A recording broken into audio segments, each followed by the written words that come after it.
ഞാൻ ഇപ്പോൾ international journalist എന്ന നിലയ്ക്ക് ഈ കണ്ടമാലില് കുറെ 17-18 വർഷം അതിൽ ഇൻവോൾവ് ആണ്. അതിന്റെ ഒരു ഓൺലൈൻ ക്യാമ്പയിൻ ചെയ്യുന്നവർ ഒരു 15-16 വരെ, ഇപ്പോൾ 18 മുതൽ 10-25 കൊല്ലം എൻ്റെ ബൈലൈൻ എന്തായിരുന്നു എന്ന് അറിയും. Mysterious are the ways of God. ദൈവത്തിന്റെ വഴികൾ നിക്കൂട്ടമാണ്. നമ്മൾ എന്ന ലൈഫ് സ്റ്റൈലാണ്. ഞാൻ ഒരിക്കലും വിചാരിച്ചത് എല്ലാ കാര്യങ്ങളും ചെയ്തേക്കില്ല. ദൈവം നമ്മളെ വഴി നടത്തുന്നു. അപ്പൊ നമുക്ക് യുക്തമായത് ഓരോ സമയത്ത് ഓരോന്ന് ചെയ്യുന്നു. ഞാൻ MA കഴിഞ്ഞിട്ട് തൃശ്ശൂർ സെന്റ് തോമസ് കോളേജിൽ ജോയിൻ ചെയ്യാൻ പറഞ്ഞതാണ്. 2 തവണ ഇന്റർവ്യൂവിന് അപ്പിയർ ചെയ്തു. പക്ഷെ ഞാൻ ഒരിക്കലും ജോയിൻ ചെയ്തില്ല. അത് അപ്പൊ സിവിൽ സർവീസ് പഠിക്കണം എന്നായിരുന്നു എൻ്റെ ആഗ്രഹം. അങ്ങനെ ഡൽഹിയിൽ വെച്ച് സിവിൽ സർവീസ് പഠിക്കാൻ പോയി. പക്ഷെ എനിക്ക് തോന്നി LLB ചെയ്യണം. അതിനിടയ്ക്ക് കോളേജിൽ ജോയിൻ ചെയ്തില്ല. പിന്നെ ബൈ ചാൻസ് ആയിട്ട് നമ്മൾ ജേർണലിസം കാഷ്വലായിട്ട് ഈ സിവിൽ സർവീസിന് പ്രിപ്പയർ ചെയ്യുമ്പോൾ ബൈ ചാൻസ് തുടങ്ങിയതാണ്. പിന്നെ അത് സീരിയസ് ആയി പെട്ടെന്നൊരു ഇന്റർനാഷണൽ അവാർഡ് കിട്ടി. കാശ്മീരില് 92 വലിയൊരു ഇന്റർനാഷണൽ കോൺഗ്രസിൽ എനിക്കൊരു അവാർഡ് കിട്ടി. അങ്ങനെ ഞാൻ ബ്രസീലിൽ പോകാനിടയായി, world congress of Christian journalist. അതിനുശേഷം ഒരുപാട് ഇന്റർനാഷണൽ എഡിറ്റേഴ്സായി കണക്റ്റഡ് ആയി. പിന്നെ അങ്ങനെ ജേർണലിസം ചെയ്ത് സുപ്രീം കോടതിയിൽ എംപ്ലോയി ചെയ്യണമെന്നൊക്കെ വിചാരിച്ചൊന്നും നടന്നില്ല. അപ്പോൾ നമ്മൾ വിചാരിക്കുന്നത് ഒന്ന് ചെയ്യുന്നത് വേറെ ഒന്ന്. അങ്ങനെ ഒരുപാട് ഇന്റർനാഷണൽ ലെവലിൽ വർക്ക് ചെയ്യുന്നത് കൊണ്ട് സൗത്ത് ഏഷ്യ കറസ്പോണ്ടന്റ് ആയിട്ട് പല എല്ലാ എന്താ പറയുക കലുഷിത സീനുകളിൽ ശ്രീലങ്കയിലെ യുദ്ധത്തിലും നേപ്പാളിലും മ്യാൻമാറിലും ബംഗ്ലാദേശിലും തായ്ലൻഡിലും ഒക്കെ ഓരോ കലാമിറ്റികളും പൊളിറ്റിക്കൽ ഇഷ്യൂസ് അങ്ങനെ ഓരോന്നിനൊക്കെ പോയി നടക്കുന്നതിനിടയ്ക്കാണ് കണ്ടമാലിൽ വന്ന് ചാടിയത്. കണ്ടമാലിൽ ഞാൻ ആസ് എ ജേർണലിസ്റ്റ് എവിടെയൊക്കെ പ്രോബ്ലം ഉണ്ട് അവിടെയൊക്കെ പോകാറുണ്ട്. Where there is blood international journalist naturally where there is a calamity you too. അങ്ങനെയാണ് നമ്മള് കണ്ടമാലിൽ പോയത്. പക്ഷെ അത് എന്റെ ജീവിതത്തിലെ വഴിത്തിരിവായി മാറി. അപ്പൊ mysterious are the ways of God. കഴിഞ്ഞ 17 വർഷം കണ്ടമാൽ സമുദ്രത്തിലേക്കാണ് ഞാൻ ചാടിയതെന്ന് എനിക്കറിയില്ലേ. സംഭവിച്ചത് എന്താന്ന് വെച്ചാൽ കണ്ടമാലില് ക്രിസ്ത്യാനികൾക്കെതിരെ അവിടെ ഒരു സ്വാമി ഉണ്ടായിരുന്നു. ക്രിസ്ത്യാനികൾ സ്വാമിയെ കൊന്നു എന്നൊക്കെ പറഞ്ഞ് കെട്ടുകഥ. അതെനിക്ക് അന്നേ സംശയം ഉണ്ടായിരുന്നു. പിന്നീടാണ് നമ്മൾ അതിന് പിന്നാലെ കൂടുതൽ നിരന്തരമായിട്ട് അനുസ്യൂതമായിട്ട് അത് ഫോളോ ചെയ്യാൻ തുടങ്ങിയത്. അപ്പൊ അന്ന് എന്തായത് 3ാമത്തെ തവണ കണ്ടമാലിൽ പോയപ്പോ അതിനിടയ്ക്ക് പറഞ്ഞത് mysterious are the ways of God. അപ്പൊ നമ്മള് ഇടയ്ക്ക് ഡൽഹിയിൽ നിന്ന് ഞാൻ ഇടയ്ക്ക് മാറി വൈഫിന് ക്ലൈമറ്റ് ഇഷ്യൂസ് ഒക്കെ ആയിട്ട് ബാംഗ്ലൂരിൽ താമസിക്കുന്ന സമയമാണ്. അപ്പോൾ ഫാമിലി ഇവിടെ കൊണ്ടുവന്നാക്കി. എൻ്റെ വൈഫിന്റെ ബ്രദർ മരിച്ചു, അതുപോലെ എൻ്റെ അമ്മ മരിച്ചു. അപ്പോൾ മോർണിംഗ് ക്രിസ്മസ് നമ്മൾ വാരായ്മ ക്രിസ്മസ് ആണ്. അപ്പൊ ഈ കണ്ടമാലിൽ പോകാം. ആ ക്രിസ്മസ് 2008 ക്രിസ്മസിൽ ഞാൻ കണ്ടമാലിൽ പോയി ആഘോഷിക്കാൻ പോയതാണ് ജീവിതത്തിലെ ഒരു ടേണിംഗ് പോയിന്റ്. അങ്ങനെ അവിടെ ചെന്നു. അഭയാർത്ഥി ക്യാമ്പുകളിലൊക്കെ വന്ന് അവിടെ കളക്ടർ കേക്ക് കട്ട് ചെയ്യാൻ വരികയാണ്. 2008 ക്രിസ്മസിന് ആയിരങ്ങൾ 56,000 പേര് ഭവനരഹിതരായി എന്ന് പറയുന്നത്. ഏകദേശം 20,000-ഓളം പേര് അന്നും കണ്ടമാലിലെ അഭയാർത്ഥി കാടുകളിലെ ഓപ്പൺ എയർ വളരെ ദയനീയമാണ്. ഓപ്പൺ എയർ റെഫ്യൂജി ക്യാമ്പിൽ നിൽക്കുന്ന സമയമാണ്.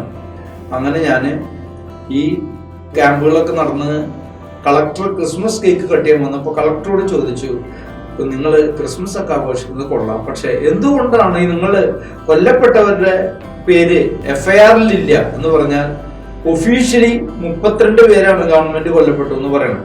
അതേ സമയത്ത് സഭാ പ്രവർത്തകര് ചർച്ച് വർക്കേഴ്സ് കമ്പൈൻഡ് ഒരു 75 പേരുടെ ലിസ്റ്റ് പ്രിപ്പയർ ചെയ്യുന്നുണ്ട്.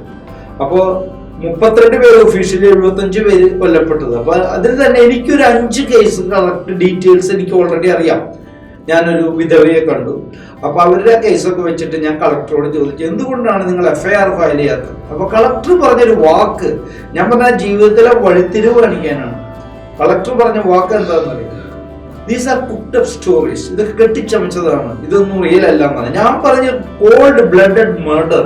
ഇത്രയും ക്രൂരമായിട്ടൊരു ചെറുപ്പക്കാരനെ അവനെ പിടിച്ച് ബസ്സിൽ നിന്ന് പിടിച്ചിറക്കി അവനോട് പറയാണ്, ഇവിടെ ക്രിസ്ത്യാനികൾ സ്വാമിയെ കൊന്നു, ക്രിസ്തു മതം നിരോധിച്ചിരിക്കുന്നു, അതുകൊണ്ട് നിങ്ങൾ ഇവിടെ ഇനി ക്രിസ്ത്യാനിയായി ജീവിക്കാൻ പറ്റില്ല, ഞങ്ങളുടെ കൂടെ വന്ന് മതപരിവർത്തനം നടത്തണം. അവൻ പറഞ്ഞില്ല, ഇന്ത്യൻ ഭരണഘടന നമുക്കെല്ലാം അറിയാം, ഒരു ക്രിസ്ത്യാനിയല്ല ഓരോ ഇന്ത്യക്കാരനും അഭിമാനത്തോടെ ഇപ്പൊ നമ്മൾ എല്ലാവരും പ്രിയാമ്പിൾ കൊണ്ട് നടക്കുന്ന പറയും കോൺസ്റ്റിറ്റ്യൂഷനിൽ. അതിൽ പറയുന്ന article 25(1) every citizen shall have the freedom to preach, profess, propagate faith of his choice എന്നാണ് പറയുന്നത്. ആ മൗലിക അവകാശമാണ് ഏത് വിശ്വാസവും. അപ്പൊ ഞാൻ എന്തിനാണ് നിങ്ങളുടെ കൂടെ വരുന്നത് വിശ്വാസം ഉപേക്ഷിക്കാൻ? അപ്പൊ അവൻ തയ്യാറായില്ല. അതുകൊണ്ട് ആ രാജ്യസ്ഥികൾ എന്ന് പറയുന്ന പാസ്റ്ററിനെ അവർ പിടിച്ചൊരു കുഴിയിൽ നിർത്തി കഴുത്ത് വരെ മണ്ണിട്ടു. ആദ്യം തല്ലി പെരുമാറി. അവൻ തയ്യാറില്ലെന്ന് മനസ്സിലായപ്പോ അവര് കുഴിയിൽ നിർത്തി കഴുത്ത് വരെ മണ്ണിട്ട് പറയുകയാണ്, ഇത് നിന്റെ ലാസ്റ്റ് ചാൻസ് ആണ്, നീ ഞങ്ങളുടെ കൂടെ വരുന്നോ അതോ നീ നിന്റെ ദൈവത്തിന്റെ അടുത്തേക്ക് പോകുന്ന പോലെയുള്ള ഭാഷയാണ്. ഇത് പറഞ്ഞപ്പോ അവൻ പറഞ്ഞു, ഐ ഡോണ്ട് കെയർ, ഞാൻ ഒരിക്കലും എന്റെ വിശ്വാസം ഉപേക്ഷിക്കില്ല. അങ്ങനെ അപ്പൊ അവരെന്ത് ചെയ്തു? നമ്മള് ബിബ്ലിക്കൽ ട്രഡീഷനിൽ പറയുന്ന സെയിന്റ് സ്റ്റീഫൻ ദ ഫസ്റ്റ്, ആദ്യത്തെ രക്തസാക്ഷി കല്ലെറിഞ്ഞു കൊല്ലുമെന്നാണ് നമ്മള് സുവിശേഷം ആക്ട്സ് ഓഫ് ദ അപ്പോസ്റ്റൽസിൽ പറയുന്നത്, മറുപടി പുസ്തകത്തിൽ. ഈ രാജ്യസ്ത്രീകളുടെ കല്ലെറിഞ്ഞല്ല കൊന്നേ, അവരൊരു പാറ കൊണ്ടുവന്ന് അവന്റെ തല തകർത്തു, ഈ രാജ്യസ്ത്രീകൾ. അത് കഴിഞ്ഞിട്ട് അദ്ദേഹത്തിന്റെ ഭാര്യയെ ഞാൻ വിധവയായ അസ്മിത ദികൾ എന്ന് പറയുന്നവരൊക്കെ ബാംഗ്ലൂർ വിധവകളുടെ കൂട്ടത്തിൽ കണ്ടതിന് ശേഷമൊക്കെയാണ് ഇത് മൂന്നാമത്തെ കണ്ടമാലിൽ പോകുന്നത്. അപ്പൊ അവര് എന്നോട് പറഞ്ഞു, അവര് ബന്ധുക്കള് ആർക്കും പോകാൻ ധൈര്യമില്ല, കാരണം ക്രിസ്ത്യാനികളെ ആക്രമിക്കുകയാണ്. അങ്ങനെ അവരവിടെ ബന്ധുക്കൾ അവിടെ ചെന്നപ്പോൾ അവിടെ ഡെഡ് ബോഡി ഇല്ല, തെളിവില്ല. പോലീസ് സ്റ്റേഷനിൽ ചെന്നപ്പോൾ പോലീസ് പറഞ്ഞു, നിങ്ങൾ ഡെഡ് ബോഡി കൊണ്ടുവന്നാൽ ഞങ്ങൾ FIR കേസ് ഫയൽ ചെയ്യാം. അപ്പൊ ഒരു കൊലപാതകത്തിൽ കേസ് ഫയൽ ചെയ്തില്ലെങ്കിൽ എന്താണ് സംഭവിക്കുന്നത്? പ്രതികളില്ല, 1. 2, സർക്കാർ കൊല്ലപ്പെട്ടവർക്ക് 2 ലക്ഷം, ഒറീസ ഗവൺമെന്റ് 2 ലക്ഷവും, കേന്ദ്ര ഗവൺമെന്റ് പ്രധാനമന്ത്രിയുടെ ദുരിതാശ്വാസ നിധി 3 ലക്ഷം, 5 ലക്ഷം രൂപ കിട്ടും. എപ്പോ FIR ഫയൽ ചെയ്തില്ലെങ്കിൽ ഒന്നും കിട്ടില്ല. അപ്പൊ ഒരു വലിയ അനീതിയാണ്. മൃഗീയമായി കൊല്ലപ്പെട്ടവർക്ക് നീതിയും, 1 സിവിൽ കോടതിയിലെ നീതി, 2 സാമ്പത്തികമായ നീതി, ഇത് രണ്ടുമില്ല. അപ്പൊ അങ്ങനെ ഇത്തരം 5 കൊലപാതകങ്ങൾ ഞാൻ ഓൾറെഡി ഇങ്ങനെ പലരെയും കണ്ട് പറഞ്ഞ ഡീറ്റെയിൽസ് ബന്ധുക്കളെ കണ്ടിട്ട് വെറുതെ അവിടെ നിന്ന് ഇവിടുന്ന് വായിച്ചതല്ല, ഞാൻ പേഴ്സണലി കണ്ടുമുട്ടി സംസാരിച്ച് വെരിഫൈ ചെയ്ത കാര്യങ്ങളാണ്. അപ്പൊ കളക്ടർ പറഞ്ഞു, these are cooked up stories, ഇത് കെട്ടിച്ച. ഞാൻ പറഞ്ഞു, മൈൻഡ് യുവർ ലാംഗ്വേജ് പ്ലീസ്. അപ്പൊ ആള് പറഞ്ഞു, വീതവനെ വിടും, ഞങ്ങൾക്ക് തെളിവൊന്നുമില്ല, തെളിവ് തന്നാൽ ഞങ്ങൾ. ഞാൻ പറഞ്ഞു, എനിക്ക് ഇവിടെ താമസിക്കാനൊന്നും പറ്റില്ല, ഞാനൊരു ഇന്റർനാഷണൽ ജേർണലിസ്റ്റ് ആണ്, പലയിടത്തും പോകും. അപ്പൊ വി കാണ്ട് ഡു എനിത്തിങ്, ഞങ്ങൾക്കൊന്നും ചെയ്യാൻ പറ്റില്ല. ആ വാശിക്ക് ഞാനൊരു പുസ്തകം എഴുതാൻ തീരുമാനിച്ചു. എന്താണ്? ഈ കൊലപാതകങ്ങൾ, രാജ്യസ്ത്രീകളുടെയും അതുപോലെ ലളിതാദികൾ, അങ്ങനെ 5 പേര്, ഒരു ജുബരാജ്യതികൾ, അവരുടെ എല്ലാം കേസുകൾ ഞാൻ മുന്നോട്ടെടുത്തിട്ട് ഞാനൊരു പുസ്തകം എഴുതി, Kandhamal a blot on Indian secularism. Indian മതേതരത്വത്തിനൊരു കളങ്കമാണെന്ന് പറഞ്ഞു. കാരണം മതേതരത്വം അവിടെ ഇല്ല, ഇന്ത്യയിലെ റിലീജിയസ് ഫ്രീഡത്തിനൊക്കെ കാറ്റിൽ പറത്തിയതാണെന്ന് പറഞ്ഞു. അതിനുശേഷം ആ ബുക്ക് ഭയങ്കര ഇമ്പാക്റ്റ് ആയി. Ashes that lie in Kandamal is not the ash of the churches or Christian houses, but is the ash of Indian secularism. 7 months after Orissa's anti-Christian program comes the first book from Ground Zero, Kandamal. 6 investigative trips deep into tribal country throw up horror stories from hundreds of victims. And despite government claims to the contrary, the journalist author says peace has still not returned to the district. The whole election is going to be a farce if it is held in Kandamal at this moment. People are scattered and they have no identity proof. And with the kind of infiltration in the official machinery, you cannot expect they will get a chance to vote. Kuldeep Nayar, ഇന്ത്യയുടെ ഏറ്റവും വലിയ പത്രപ്രവർത്തന്റെ കുലപതി എന്നറിയപ്പെടുന്ന patriarch of journalism ആളാണ് release ചെയ്യുന്ന സ്വാമി അഗ്നിവേശം. അങ്ങനെ അത് വലിയ ചർച്ചയായി. എനിക്ക് സന്തോഷം. എന്താണ് കാരണം? ഈ ബുക്ക് ഇറങ്ങി 4 ആഴ്ചക്കുള്ളിൽ ഒറീസ ഗവൺമെന്റ് സുപ്രീം കോടതിയിൽ പുതിയ അഫിഡാവിറ്റ് ഫയൽ ചെയ്തു. എന്താണ് അഫിഡാവിറ്റിൽ പറയുന്നത്? അപ്പൊ already archbishop Raphael Cheenath, കണ്ടമാലിന്റെ കട്ടക് ഭുവനേശ്വർ അതിരൂപതയുടെ ബിഷപ്പായിരുന്ന ആള്, സുപ്രീം കോടതിയിൽ ഇന്ത്യൻ പട്ടാളത്തെ അയക്കണമെന്നും പറഞ്ഞ് 4-ാം ദിവസം കേസ് ഫയൽ ചെയ്തിട്ട് ആ വിചാരണ ഇങ്ങനെ തുടരാണ്. അതിന്റെ വിധി പറഞ്ഞത് 2016 ആർച്ച് ബിഷപ്പ് മരിക്കുന്നതിന് 1 ആഴ്ച മുന്നേ, 8 കൊല്ലത്തിന് ശേഷമാണ്. അങ്ങനെ ഈ കേസില് സുപ്രീം കോടതിയിൽ ഒറീസ ഗവൺമെന്റ് പറഞ്ഞു 6 കേസ് കൂടി അവരത് ആഡ് ചെയ്തു. 6 ഞാൻ പറഞ്ഞ കൊലപാതകങ്ങള് അംഗീകരിച്ചു. അപ്പൊ എനിക്ക് സന്തോഷമായി. എന്താണ് കാരണം? അനാഥരായ ഹെൽപ്ലെസ് ആയിട്ടുള്ള ഈ കുടുംബങ്ങൾക്ക് 5 ലക്ഷം വെച്ച് കോമ്പൻസേഷൻ കിട്ടും. ഇവരുടെ കേസുകളിൽ കൊലപാതകങ്ങളിൽ FIR ഫയൽ ചെയ്യും. അപ്പൊ ഞാൻ അങ്ങനെ ആ ഒരു 8 ലക്ഷത്തോടു കൂടി മാത്രം ചെയ്തതാണ് കണ്ടമാല. അങ്ങനെ തുടങ്ങിയതാണ്. പക്ഷെ അത് കഴിഞ്ഞപ്പോ 17 കൊല്ലം ഇപ്പോഴും ഞാൻ കണ്ടമാലിലാണ്. അതാണ് പറഞ്ഞത്, ദൈവത്തിന്റെ വഴികൾ നിക്കൂട്ടമാണ്. അപ്പൊ ഇതിനൊപ്പം തന്നെ ഈ കണ്ടമാലിലെ ഈ അനീതി പുറത്തു കൊണ്ടുപോകുന്നത് ഭയങ്കര വാർത്തയായി. പാർലമെന്റിൽ പോലും അന്ന് കേന്ദ്ര ആഭ്യന്തരമന്ത്രിയായിരുന്ന ചിദംബരം എന്നെ കാണാൻ വിളിച്ചു. എന്നിട്ട് എന്നെ കോട്ട് ചെയ്തിട്ട് പറഞ്ഞു, blot on the face of Orissa, ഒറീസയുടെ മുഖത്ത് ഒരു കളങ്കമാണ് കണ്ടമാൽ എന്ന് ചിദംബരം എന്റെ ആ ബുക്കിന്റെ ടൈറ്റിൽ കോട്ട് ചെയ്ത് പറയുകയൊക്കെ ചെയ്തു. അപ്പൊ അങ്ങനെ അത് അവിടെ നിന്ന് അങ്ങോട്ട് ഒരു തുടർക്കഥയാണ്. അതിനിടയ്ക്ക് ഞാൻ കണ്ട കാഴ്ചകൾ, കണ്ടമാലിൽ അവരുടെ അവിശ്വസനീയ സാക്ഷ്യങ്ങൾ, അതെനിക്ക് വളരെ ടച്ച് ചെയ്തു. അപ്പൊ ഞാനൊരു പുസ്തകം എഴുതി. എന്താണ്? ഷൈനിങ് ഫെയ്ത്ത് ഇൻ കണ്ടമാൽ, ക്രിസ്തീയ വിശ്വാസത്തിന്. അപ്പൊ ആദ്യം അവർക്ക് നീതി കിട്ടാൻ വേണ്ടി കണ്ടമാൽ മതേതരത്തിന്റെ ഒരു കളങ്കം, അത് ഇംഗ്ലീഷിലാണ്, കണ്ടമാല ബ്ലോട്ട് ഓൺ ഇന്ത്യൻ സെക്യുലറിസം. ആ ബുക്ക് നമ്മുടെ തൃശ്ശൂർ സാഹിത്യ അക്കാദമിയിൽ റിലീസ് ചെയ്യാൻ പറഞ്ഞപ്പോൾ ചിലർ ഒബ്ജക്ട് ചെയ്തു. കാരണം അവർ പറഞ്ഞത് ഇംഗ്ലീഷ് ബുക്ക് റിലീസ് ചെയ്യാൻ പറ്റില്ല, മലയാളം. അപ്പൊ ഞാൻ പറഞ്ഞു മലയാളം ഒന്നും എന്നെ കൊണ്ട് ചെയ്യാൻ പറ്റില്ല. സുകുമാർ അഴിക്കോട് സാറിനെ വിളിച്ചു. ആള് വളരെ സന്തോഷപൂർവ്വം വന്ന് സുകുമാർ അഴിക്കോട് സാറാണത് മലയാളത്തില് ഇംഗ്ലീഷ് ബുക്ക് റിലീസ് ചെയ്തു. ആള് പറഞ്ഞത് കേരളത്തില് മലയാള തർജ്ജമ ചെയ്ത് പാഠപുസ്തകമാക്കണമെന്ന്. പക്ഷെ നമ്മള് ജേർണലിസ്റ്റിക് രീതിയിൽ കമ്മിറ്റ്മെന്റ് എന്ന് വെച്ചിട്ട് അങ്ങനെ കേരളത്തിലൊന്നും നിൽക്കാൻ പറ്റിയില്ല. ഞാനത് അവിടെ അവസാനിപ്പിച്ചു. ആ ബുക്ക് അങ്ങനെ റിലീസ് ചെയ്തു. അത് ഒരുപാട് വാർത്തയായി. പക്ഷേ അവരുടെ വിശ്വാസം കൂടി ഹൈലൈറ്റ് ചെയ്യണമെന്ന് ഞാൻ തീരുമാനിച്ച് 2009 ഷൈനിങ് ഫെയ്ത്ത് ഇൻ കണ്ടമാൽ എന്ന് പറഞ്ഞൊരു ബുക്ക് എഴുതി. അത് അവരുടെ വിശ്വാസത്തെ കുറിച്ചാണ്. അപ്പൊ അതിലൊരു സംഭവം വളരെ പ്രധാനമാണ്. ആ ബുക്ക് റിലീസ് ചെയ്തപ്പോൾ കണ്ടമാലിലെ അവിശ്വസനീയ സാക്ഷ്യങ്ങൾ എന്താണ്? കണ്ടമാലിലെ ഈ നിർധനരായ പാവം ക്രിസ്ത്യാനികളോട് അവർ വിശ്വാസം ഉപേക്ഷിക്കാൻ പറഞ്ഞു. അവർ ആദിമ ക്രിസ്ത്യാനികളെ പോലെ വിശ്വാസത്തിന് വേണ്ടി ജീവൻ വെടിഞ്ഞ കഥയാണ്. അപ്പൊ അത് പ്രസന്റ് ചെയ്ത് ബോംബെയിലെ ആദ്യത്തെ കാത്തലിക് മിഷൻ കോൺഗ്രസ് 2009 ഈ മിഷൻ കോൺഗ്രസിൽ ഈ ഷൈനിങ് ഫെയ്ത്ത് ഇൻ കണ്ടമാൽ നമ്മുടെ അന്ന് CBCA പ്രസിഡന്റും major archbishop cardinal Varkey വിധേയത്തിലാണ് അത് റിലീസ് ചെയ്യുന്നത്. അത് തന്നെ ഒരു വലിയ ആ കണ്ടമാലിന്റെ വിശ്വാസത്തിനൊരു അംഗീകാരമായിരുന്നത്. അങ്ങനെ ആ റിലീസൊക്കെ കഴിഞ്ഞപ്പോ ഒരാളിന് പേര് പറയുന്നില്ല, നെഗറ്റീവായിട്ടുള്ള കാര്യങ്ങളൊന്നും ഞാൻ ഒരിക്കലും പബ്ലിക്കായിട്ട് പറയില്ല. ഒരാൾ പറഞ്ഞു ആൻറ്റോ പറയുന്നവർക്കൊക്കെ വലിയ വിശ്വാസം ഉണ്ടെന്ന്. ഇവരൊക്കെ ഈ പാവങ്ങൾ എത്ര നാൾ അവിടെ പിടിച്ചു നിൽക്കും? ഇത്ര ഭീകരമായിട്ടുള്ള അന്തരീക്ഷം. ഒരാൾ തിരിച്ചില്ല, മാസങ്ങൾ കഴിഞ്ഞിട്ട് ഒരു 2 കൊല്ലം കഴിഞ്ഞിട്ട് പോലും പറ്റാത്ത കേസുണ്ട്. അപ്പൊ 1 കൊല്ലം കഴിഞ്ഞിട്ടാണ് ഈ ബുക്ക് ഇറങ്ങുന്നത്. അപ്പൊ ഇവര് എങ്ങനെയാണ് ഇത്ര നാൾ പിടിച്ചു നിൽക്കുക? ഇവരൊക്കെ പതുക്കെ വരെ വിശ്വാസം ഉപേക്ഷിക്കേണ്ടി വരില്ലേ? ഇല്ലേ? ഞാൻ പറഞ്ഞു ഒരിക്കലും ഇല്ല, ഒരിക്കലും ഇല്ല. ഞാൻ അന്ന് ആ വ്യക്തിയോട് പറഞ്ഞു. ഞാനിപ്പോ പറയുന്നു ആ mysterious are the ways of God. അന്ന് തൊട്ട് ഞാനിത് ഫോളോ ചെയ്യുന്നതാണ്. അപ്പൊ ഞാൻ ഈ ബുക്ക് അത് എന്നെ ടച്ച് ചെയ്ത ഒരു അനുഭവമാണ് പറഞ്ഞത്.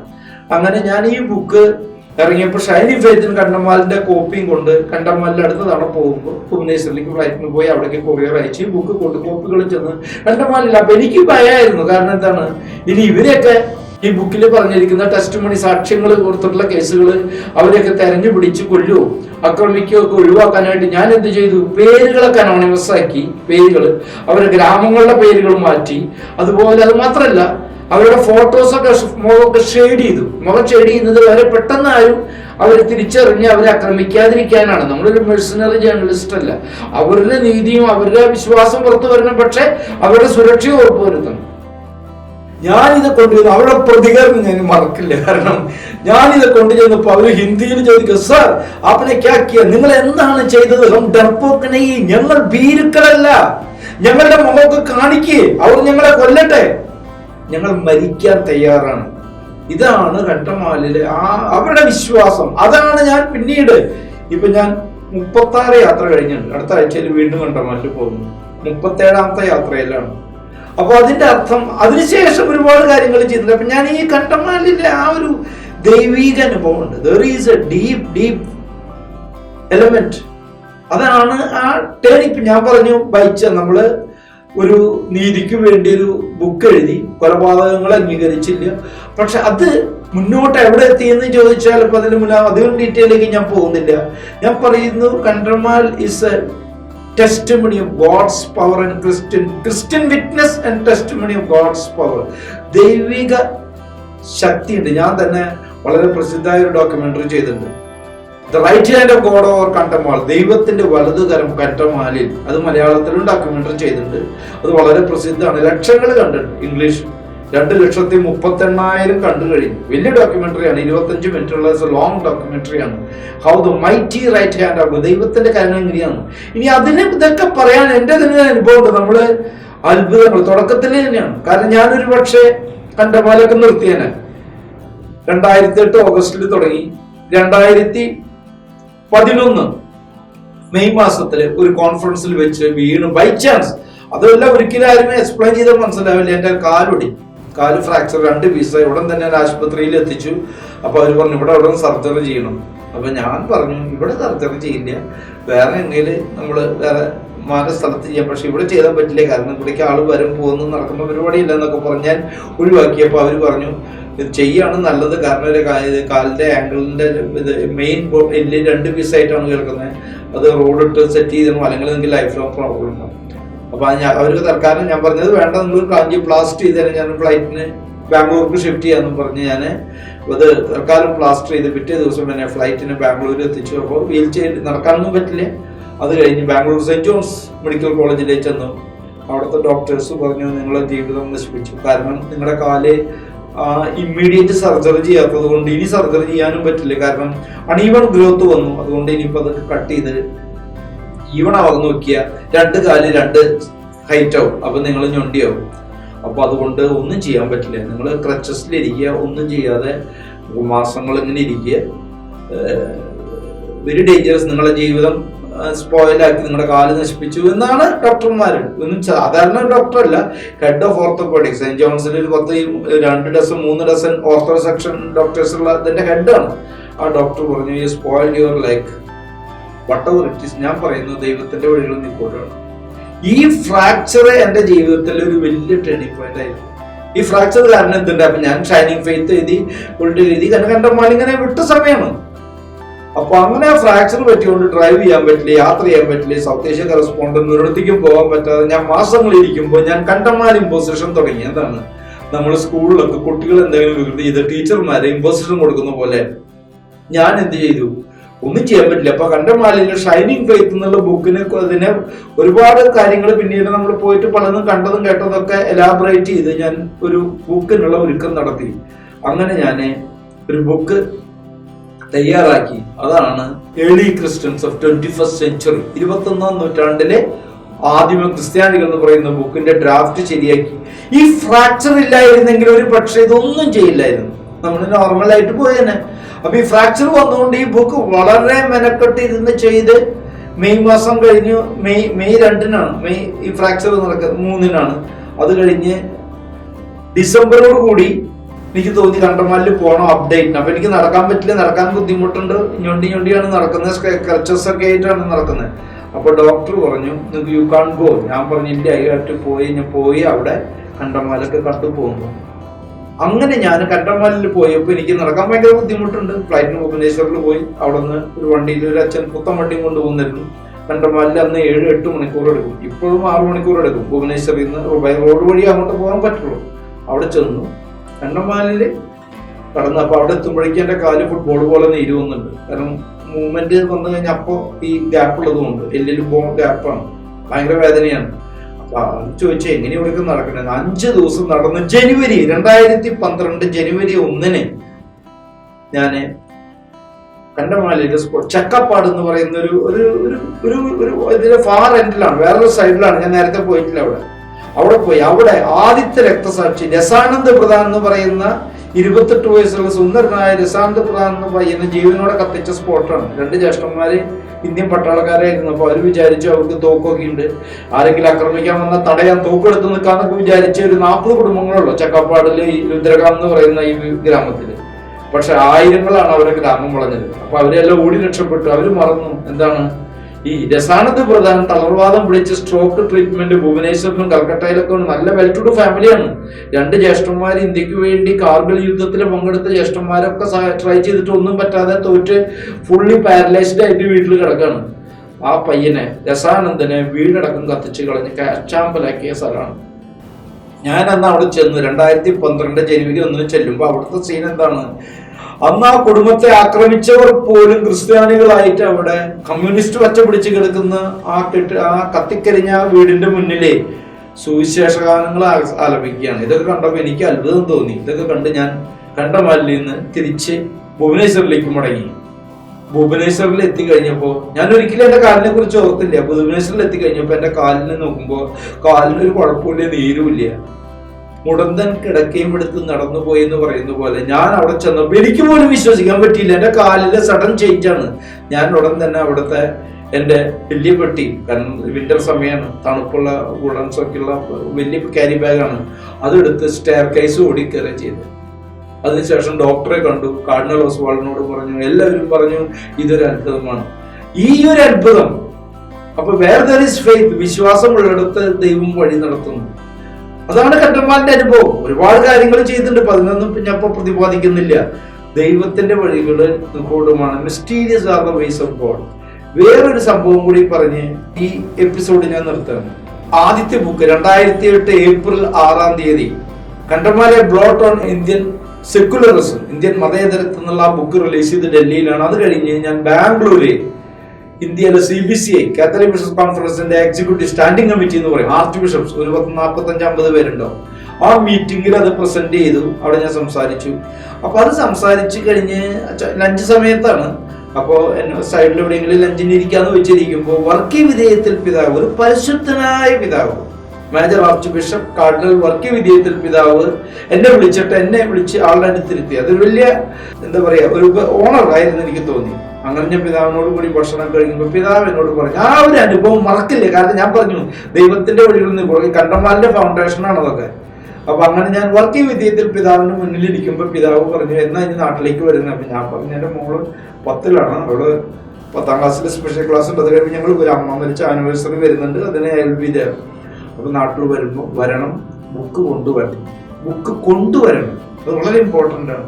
അങ്ങനെ ഞാൻ ബാംഗ്ലൂരിൽ നിന്ന് കാറൊക്കെ കൊണ്ട് ഫാമിലിയായി കഴിഞ്ഞ് ബാംഗ്ലൂർ ഒരു ദിവസം പിതാവിനെ വിളിച്ചു. എറണാകുളത്ത് ചെന്നു, അവിടെ ലഞ്ചിന് ചെന്നു. അവിടെ വിശേഷ എന്താ പറയാ, അതിഥിയായി പിതാവിന്റെ കൂടെ, വർക്കി വിധേയത്തിൽ പിതാവിന്റെ കൂടെ ലഞ്ചൊക്കെ കഴിച്ച് അത് കഴിഞ്ഞ് ആ സമയത്ത് വർക്കി വിധേയത്തിൽ പിതാവ് പറഞ്ഞു, എന്താണ് ആൻറ്റോ, ഇവരെയൊക്കെ വിശുദ്ധരാക്കണം. ഞാൻ പറഞ്ഞത് നമുക്ക് എനിക്ക് ചെയ്യാൻ പറ്റില്ല, അത് നിങ്ങളൊക്കെ കൂടി ചെയ്യേണ്ടതാണ്, ഇവരെ വിശുദ്ധരാക്കണം. ഇന്ന് അത് 2009 കാര്യമാണ് ഞാൻ പറയുന്നത്. 2023 14 കൊല്ലം കഴിഞ്ഞു. വറ്റിക്കാൻ തന്നെ ഈ കണ്ടമാലിലെ 35 കത്തോലിക്കരെ വിശുദ്ധരുടെ പാതയിലേക്കാനുള്ള nihil obstat NOC, no objection certificate Vatican കൊടുത്തു കഴിഞ്ഞു. ചില പൊളിറ്റിക്കൽ ഇഷ്യൂസ് ഒക്കെ കാരണം സഭ അത് മുന്നോട്ട് എടുത്തിട്ടില്ലെങ്കിലും വറ്റിക്കാൻ 35 പേരുടെ മാർട്ടിയേഴ്സ് ഓഫ് കണ്ടമാലിലെ രക്തസാക്ഷികളെ വിശുദ്ധരാക്കാനുള്ള അപ്രൂവല് വറ്റിക്കാൻ കൊടുത്തിട്ടുണ്ട്.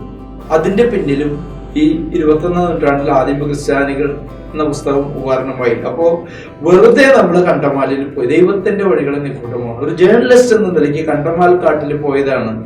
ഇന്ന് അവരിലെ ആ രക്തസാക്ഷികളിൽ 35 പേരെ വറ്റിക്കാൻ വിശുദ്ധരാക്കാനുള്ള ഒരു അസുലഭ ഓപ്പർച്യൂണിറ്റി, അതിലൊരു ഭാഗമാക്കാൻ പോലും എനിക്ക് കഴിഞ്ഞിട്ടുണ്ട്. ജീവിതത്തിന് വഴിത്തിരിവാണ്. നമ്മൾ പലതും ചെയ്യാൻ, ഞാൻ LLB ചെയ്തു, ഡൽഹി യൂണിവേഴ്സിറ്റിയിൽ ഹൈ ലെവലിൽ ചെയ്തതാണ്, സുപ്രീം കോടതിയിൽ എൻറോൾ ചെയ്യണമെന്ന് വെച്ചു. നമ്മൾ വിചാരിച്ചതല്ല ചെയ്യുന്നത്. ദൈവം കൈപ്പിടിച്ച് നടത്തുമ്പോൾ ദൈവത്തിന്റെ വഴികൾ നിഗൂഢമാണ്. ഗോഡ് ബി വിത്ത് us.